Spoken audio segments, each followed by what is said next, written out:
Hello,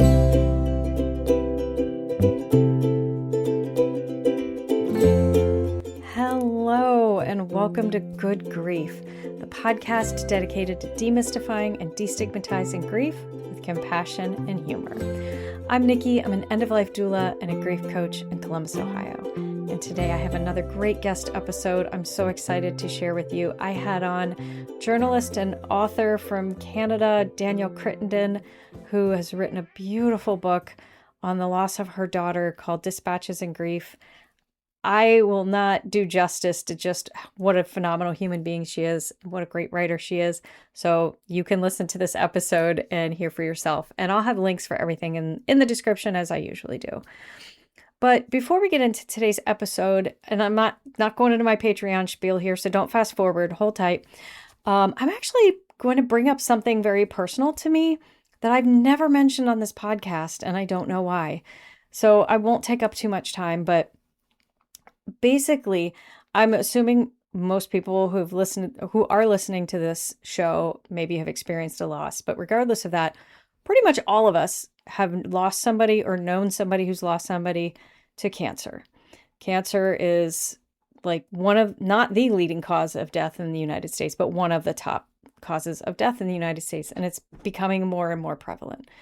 So for 15 years now, I have been part of an annual grassroots fundraising event in Columbus, Ohio.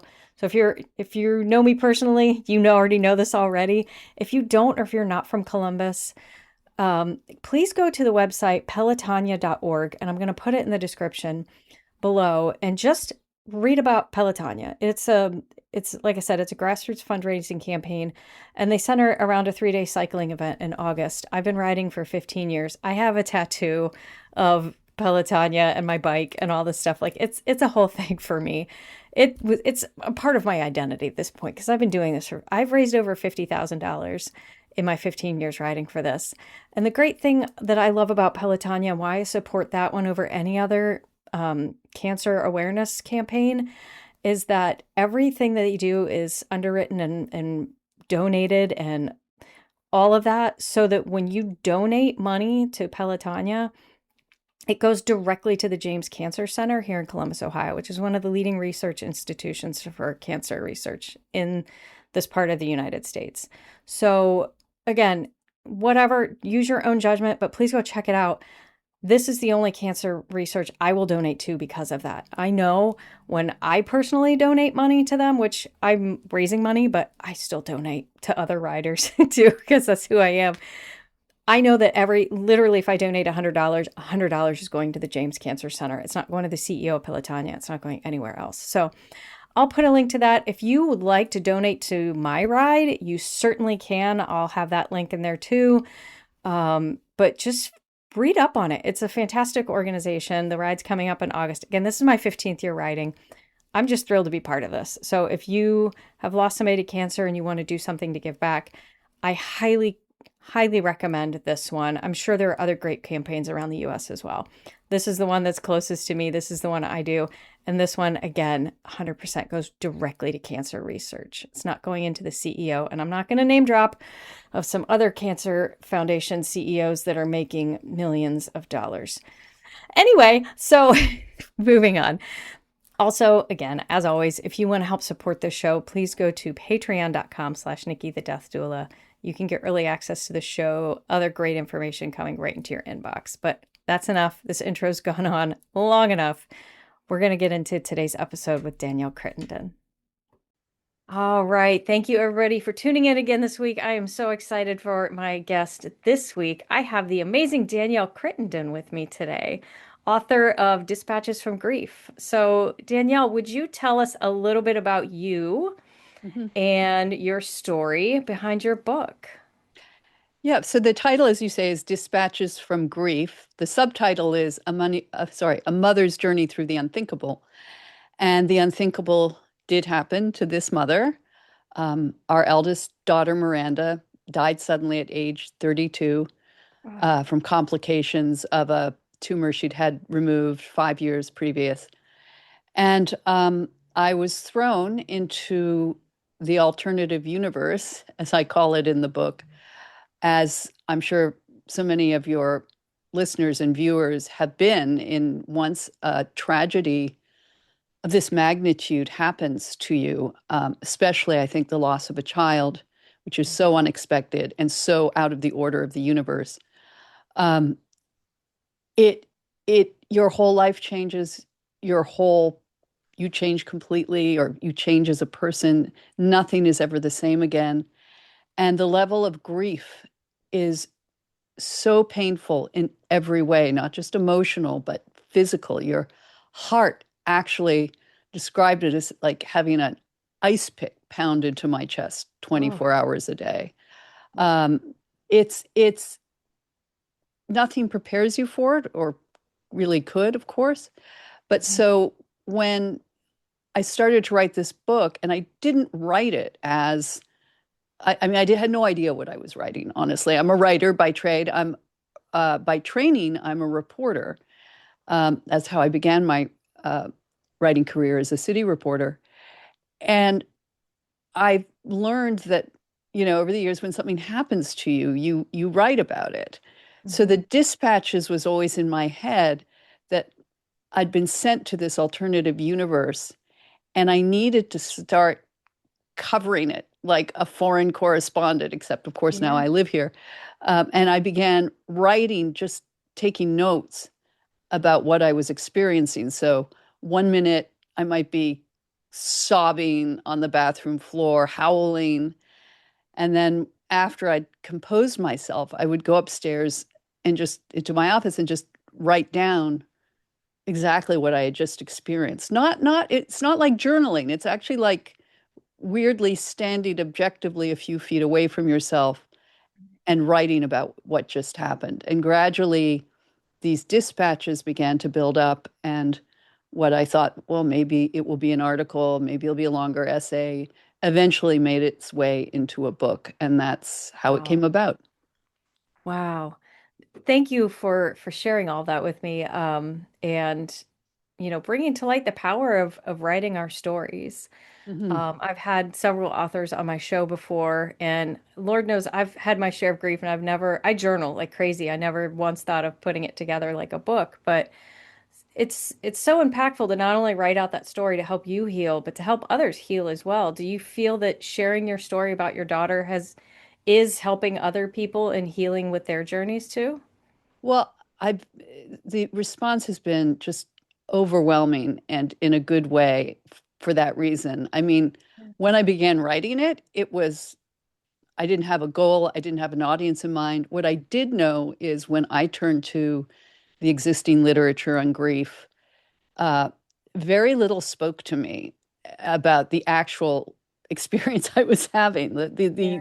legit pain, like how long is this pain going to last? Yeah. And then, of course, you come across the famous books like there are going to be stages and you'll get through and eventually you'll get to acceptance and then your life will resume as before. And like none of that is true. No. There are no stages, or as my Mm-mm. son said, no one tells you they can happen all at once. So I Yeah. found that the things I wanted to read were very personal Hmm. memoirs of people in my situation. And so it was like I was trying to tell the outside world, you don't know what this is like, and Yeah. speak to the people in this world with me like we need this articulated so people understand what we're going through.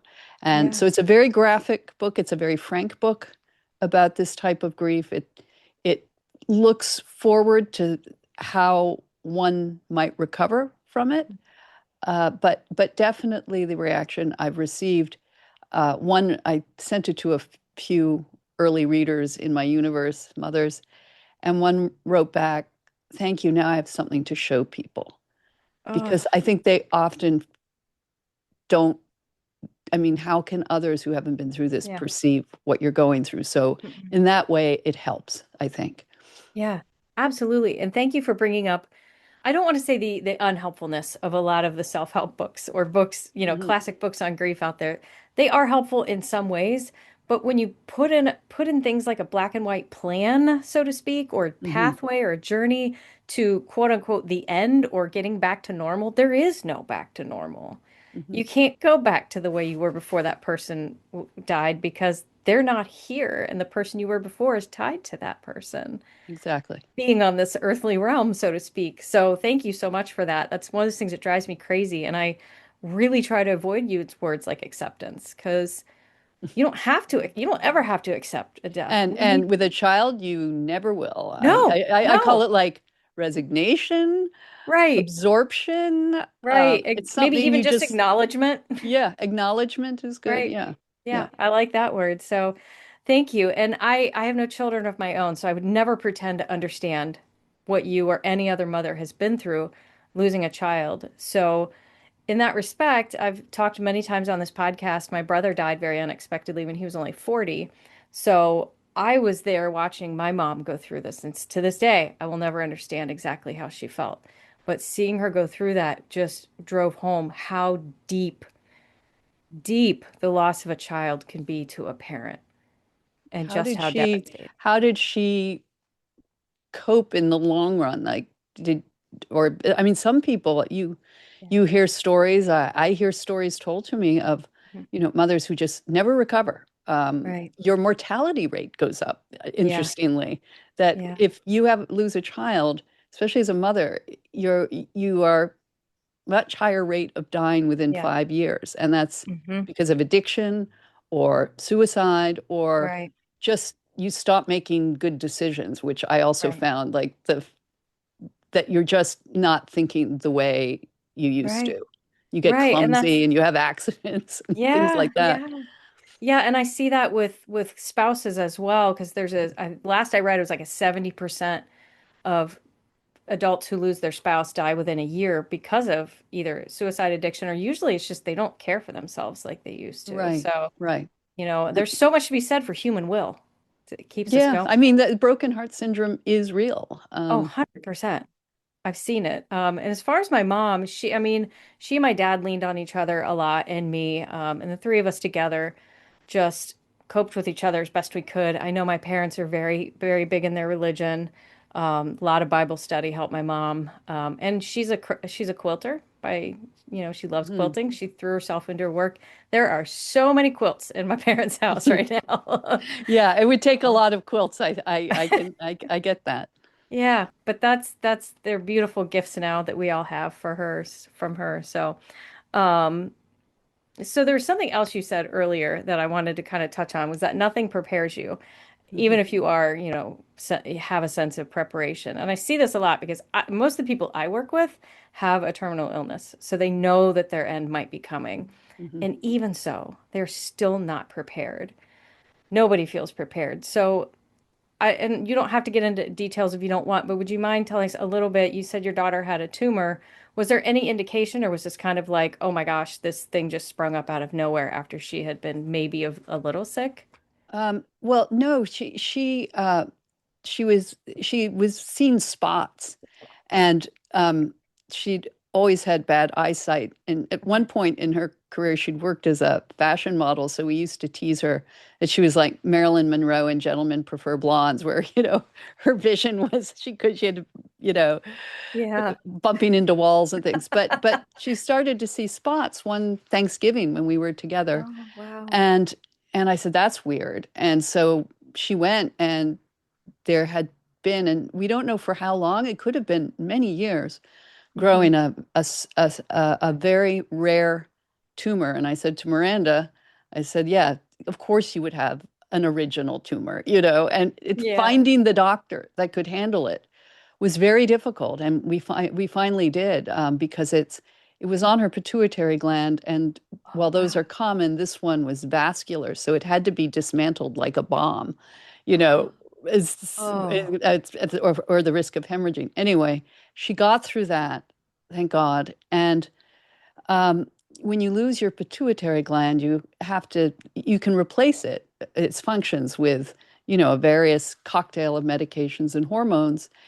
And the surgeons and her endocrinologist said, well, now you can just take the medications and you'll live a long and happy life. It shouldn't affect you in any way. And it does affect you. Any medication affects you. It has side Sure. effects. And I think she Absolutely. was playing with it a little. And she was low on one of the hormones or the cortisol. And we had to detective work this backwards. And even though she was low, none of her doctors, and she was conscientious, said, oh, by the way, if you're getting low on this, you could drop dead. That was never raised. Oh my So, God. so that's why it was sudden. We just, the assumption was the tumor had been removed. It's non-malignant, and Yeah. you know, go on from there. Wow. Oh my gosh. That, yeah. Well, then they definitely, again, there's no preparing for this. No, and even then, even as she was heading into surgery, Right. it never occurred to me, or I wouldn't let it occur to me that Mhm. she wouldn't survive the surgery. And Yeah. and I think she didn't let it occur to her that she wouldn't. And she did survive it, and she really recovered well. So Oh, oh, and then so how long after the surgery did her death occur? 5 years. 5 years. Wow. Yeah. So you had all that time together too of Yeah, I her. mean, people look back on COVID as a bad thing, and of course it was a bad thing Oh, and right, right. tragic for many people, but because she would always be living with a slightly compromised immune system, she came home and lived with us for Yeah. a year and a half. And retrospectively, and at the time too, we just treasured having her that close to us. Yeah. Yeah. What a beautiful gift. I mean, obviously, we would all prefer she were still here, but what a nice gift of that time that you could spend Yes, together during. yes, I've heard from other people who had maybe not like the same experience, but for whatever reason, because of health reasons, they were very much stuck inside with their families during COVID, and they thought the same thing, like, what a blessing. We never get to spend this kind of time together. yeah. Oh. Yeah, my husband and I joke about the gifts of COVID. That Yeah. when you did, if you did experience it that way, Right. um, it could be a really nice thing. Yeah. Yeah. So you mentioned a son. So you have another child as So I well. have I had three children in Okay. total. A son who is 30, or was 30, so 2 years younger than Miranda, and a younger daughter, Beatrice, who was 22 when she died and was in her junior year of college Oh, and abroad on a semester abroad. So oh no. yeah, it was very shocking. Yeah, yeah. So you had asked about my mom as well. So how I don't want to say how did you cope? Like I'm not looking for trade secrets here, but like Mhm. what was the coping process like for you? Like in the beginning there probably was no coping. At least I've No, had a very significant loss recently. There's just no coping. It's surviving at that yeah, point. yeah. But what did this process look like for you and your family? Well, that's what I wrote about, really. Okay. I initially I describe well, first of all, as a mother, Hmm. this was the first time in my life I did not have the capacity to suppress my own emotions in order to comfort my living children. Yeah. And I think it was very hard on them to watch. I'd be interested if you felt the same way with your own mother. It was hard of them to watch me not just cry, but hear me howling, just howling Hmm. in a way you don't cry about anything else. And their father as well, my Yeah. husband, uh, he was calmer on the outside, but my youngest daughter is actually a beautiful writer, and she kept notes too. I don't know where she got that idea from, and she wrote, just I quote her a few times in the book, about how she felt entering the house when she got home from abroad, and she knew that this whole world of grief lay beyond the front door, and also just how it broke her listening to her father through the walls crying. Hmm. Yeah. And so, and then they, of course, and like you have your own sibling grief, which is profound. Uh, and and every everybody in your family unit has now had this big hole blown open in it. And Mhm. you're all kind of reeling, and you have to figure out how to readjust and reknit together Yeah. as a family, minus this key, and she was the eldest too, this key player and person that all of us, were very, very close to. So Hmm. that was very hard. It's an ongoing thing. Yeah.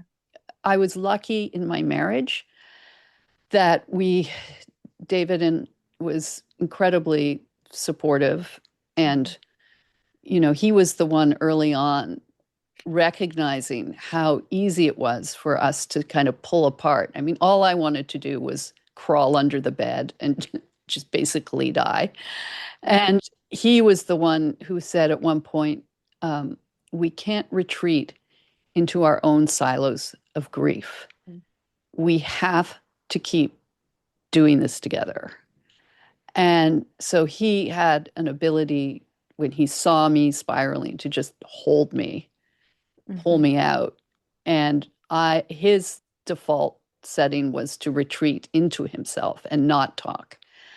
And Hmm. so I would pull him out so he could talk as much or as little as he wanted to, but like I monitored him too. So and gradually I got my maternal instincts slowly flickered back on, and I was able to, become a much better steward of my own children's feelings. Yeah. But it really is like I describe it. It's like one day you're sitting in your house, you're having your coffee or reading the paper, getting ready to do whatever it is you're going to do next, and a bomb lands, and your whole household, your whole life is destroyed and changed.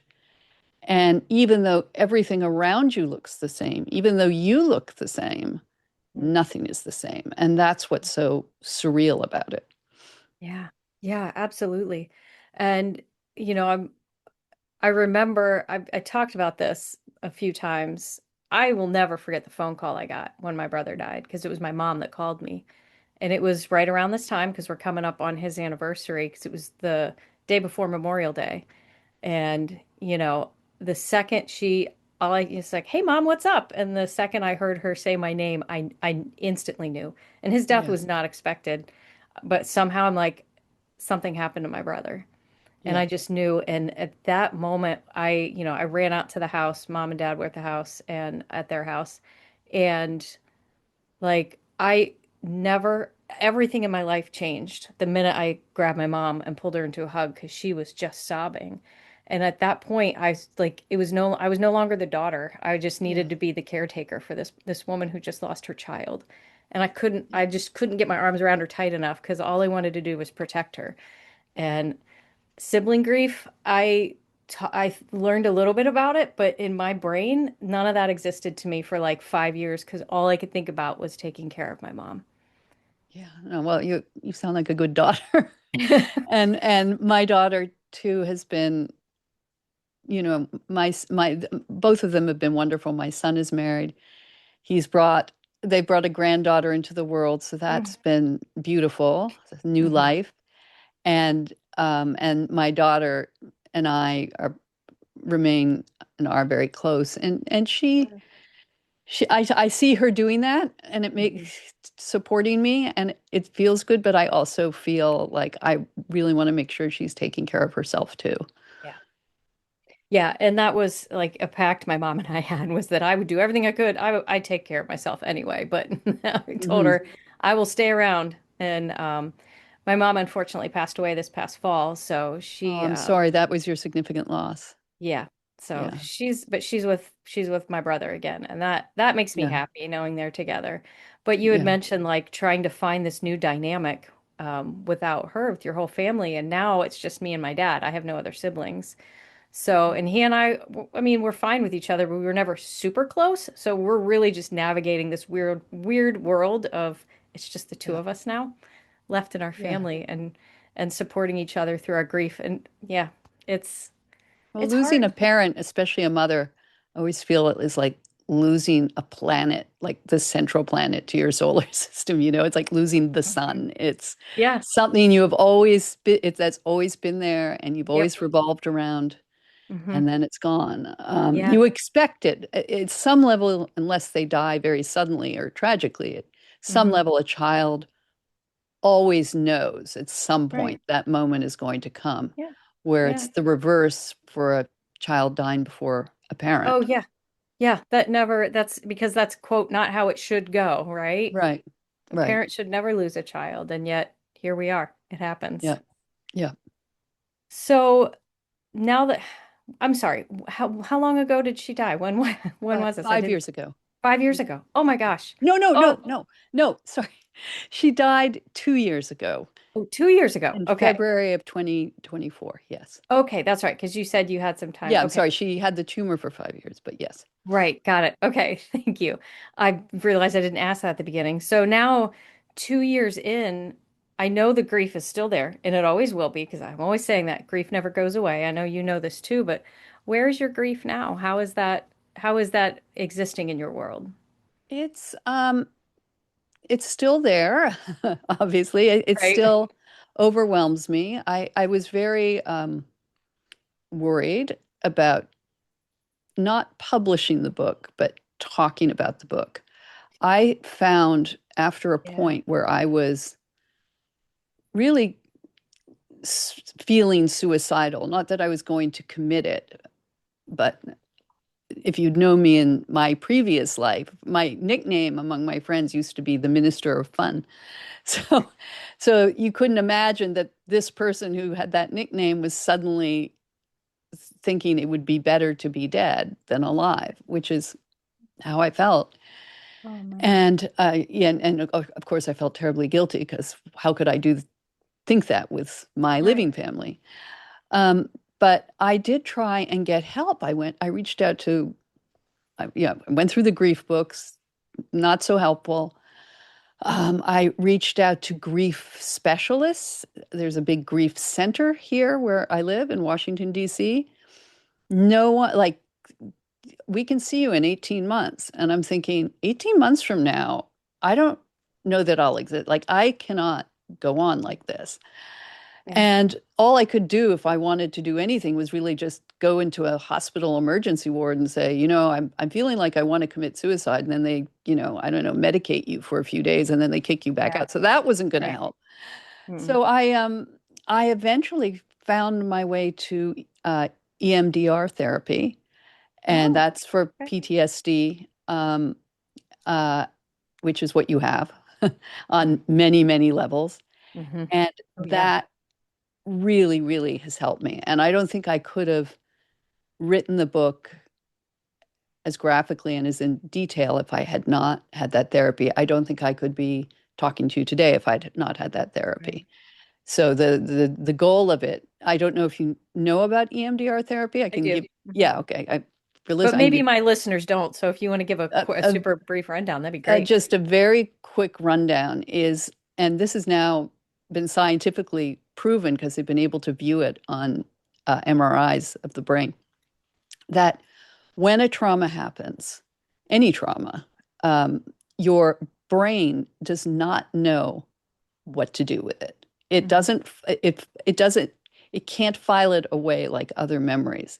And the Hmm. result is it kind of stays trapped. So if you watch it on an MRI, when they when they ask someone to remember the traumatic memory, the brain starts lighting up in weird ways that it does with nothing else, and it Hmm. cannot process it, which means the trauma is ever present. So, like Oof. the classic one is the soldier at home walking along the street, a car backfires, and suddenly he's back in Iraq or whatever. Yeah.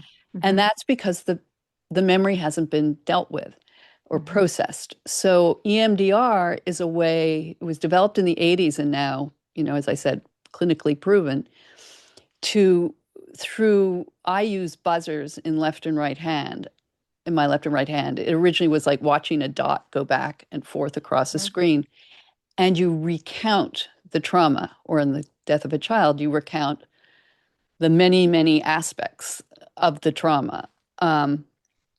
And as my therapist said, it's like if you want to get a song out of your head, the only way to do it is to listen to it all the way through. And I Mhm. didn't know that, but that was good to know. Yeah. But Yeah. so it is with trauma. The only way to process it and the back and forth with the dot or the buzzers is getting your two sides of the Yeah. hippocampus to talk to each other. Yeah. The only way to do that is repeating it and repeating it Hmm. and going from different angles. So it's very Hmm. common in early grief of any kind that you get very obsessive. Yeah. Like, what if she'd stepped off the curb 5 minutes later? What if, Yep. what if, what if, what if? Yep. Or why didn't I? Why didn't I? Why didn't I? Yeah.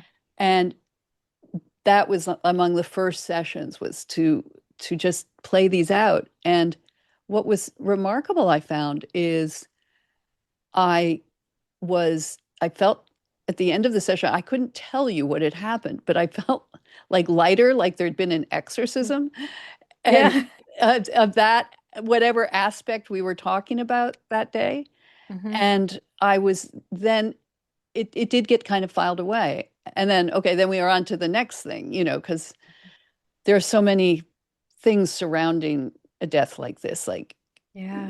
not, it's the first time I went to a supermarket, I had to leave my cart and run out because I couldn't. Oh, I started to pass the things I used to buy for Miranda when she'd come and visit. yep.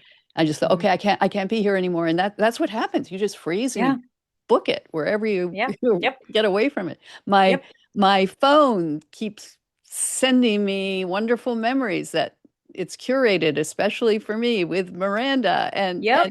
and and that goes off like an IED. Like you go, what? Wait, I Yeah. was I so was it doing okay. I was Thanks. thanks Facebook memories. Love you. Right? Oh, they are mother. I Don't get me hate started on them. Mother's I Day. hate them, hate them, hate them. But Yeah. but then but I did say at one point to my therapist, I said, look, I'm never going to stop grieving Yeah. Miranda. I'm never going to feel good in the way I used to again. I said, so what's really the point of this? And she said, the point of it is that you will learn to control your grief and it won't control you. And that Mhm. was basically it. And I Yeah. thought, you know what?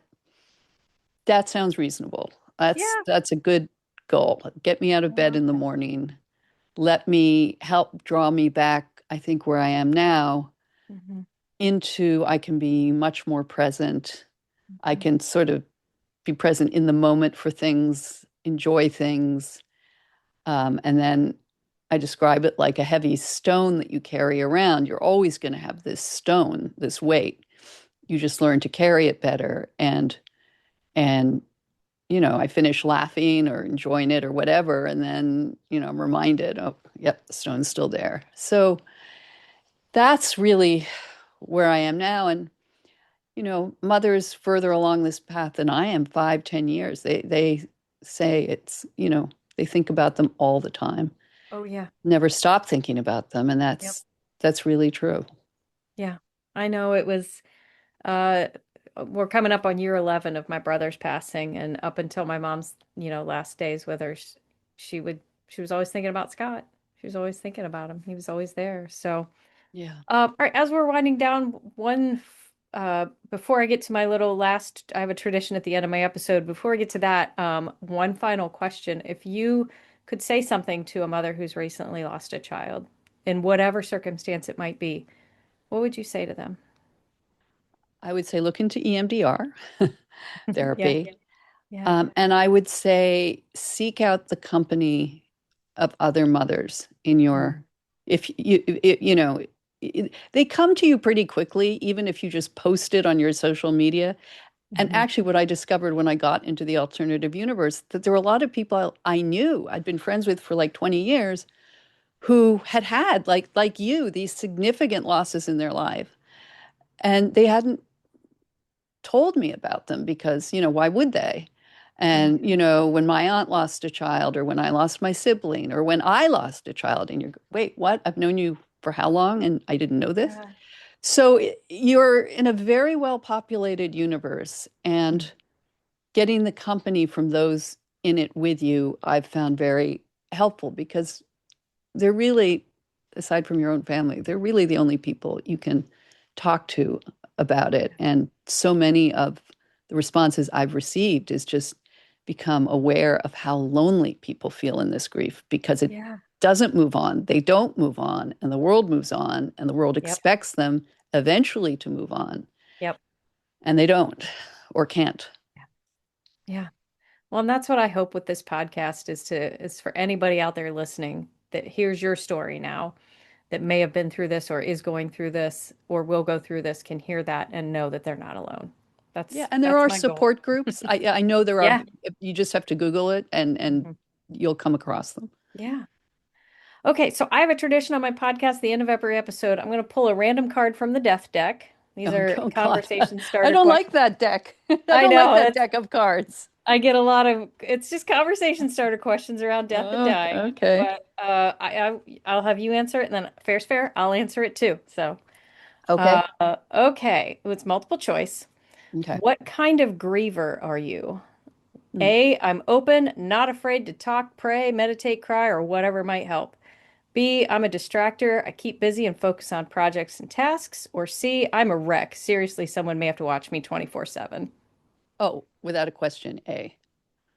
Um, Me too. I mean, me no, too. So my Miranda once said of me, she was very witty and funny, and she once said of me, and this was not a compliment, uh, mom's the sort of person who brings a gun to a knife fight. And, I think my family's been a little surprised just how out there I am with this. So, yeah. I What love about it. you? What I'm about I'm the you? same. I'm an open book. Yeah. I do not hide my feelings well. I don't think I've had the ability to hide my feelings, but You I'm don't right have the out there. poker face. I mean, I started a whole damn podcast on grieving, so come on. Yeah, Yeah, I'm you lean absolutely. into it. That's I that's lean right. into it, right? I Yeah. do like to read about it. I like to educate myself too. So, which is another reason why I did all this. So, awesome. Well, Danielle, thank you so much for sharing your story. I'm going to give you the floor here. Tell my listeners about where they can find your book, where they can find you, and anything else you want to share. All right. So my name again is Danielle Crittenden, Crittenden. It's a hard name to remember. The book is Dispatches from Grief, A Mother's Journey Through the Unthinkable. It's on Amazon. It's on any book online place that you can purchase books, and it should be in most bookstores. And if it's not, you can always ask them to order it. But I hope anybody listening to this who needs it or knows someone who needs it will check it out. You can Yeah. also reach out to me if you want directly on my social media, on Instagram, Danielle Crittenden from, and I have a website, daniellecrittenden.com, through which you can also send me a message. Awesome. And I'll put links to that in the description so you can click below if you Oh, just want to wonderful. do that. Yeah. Well, thank And I'm you so trying to much. answer everyone because they're all so poignant, Yeah. and it'll be slow, but I will answer everyone who has a question. Amazing. I love that. Thank you, Danielle, so much. It was so lovely chatting with you today. Thank you for having me, Nikki. All right. Another huge thank you and shout out to Danielle for coming on my show and sharing her story and writing her amazing book. Please go check it out. I'll have links to everything in the description below. Her book. If you want merch for this podcast, I've got t-shirts, I've got journals, I've got stickers and a mug and all that great stuff. You can get that in the description. I mentioned at the top of the show about this amazing event I'm part of here in Columbus to raise money for cancer research, pelotonia.org. That information, there's going to be a poop ton of links down there for y'all to be clicking away on. And yes, I said poop. I'm sorry if you have little ones around. Anyway, if you enjoyed this show, please, please, please, please, I'm utterly begging you, if you have not already, I am unashamedly begging, please leave me a 5-star rating and a nice review if you're on Apple Podcasts. That is just the easiest and quickest way for other people to see my show and to find my show, and hopefully I can find somebody else out there who can feel comforted in their grief. I don't make a dime on this podcast. This is a labor of love. I'm not doing this to make more money. I'm doing this to spread awareness on grief, death, and dying, and know that we can all talk about it and it's okay. And as you know, as I say at the end of every episode, which I'll say in just a moment, but thank you so much for tuning in again this week. Again, tons of links below. Have an absolutely amazing week. And remember, as always, your grief is yours, your feelings are valid, and grief doesn't always have to suck. Good Grief with Nikki the Death Doula is produced by Nikki Smith of Nikki the Death Doula LLC in Columbus, Ohio. Nikki the Death Doula LLC is for consulting, education, emotional support, and guidance, and is no way considered a funeral establishment or licensed mental health establishment. Scripts, editing, sound design, literally everything with this podcast is done solely by Nikki Smith of Nikki the Death Doula LLC.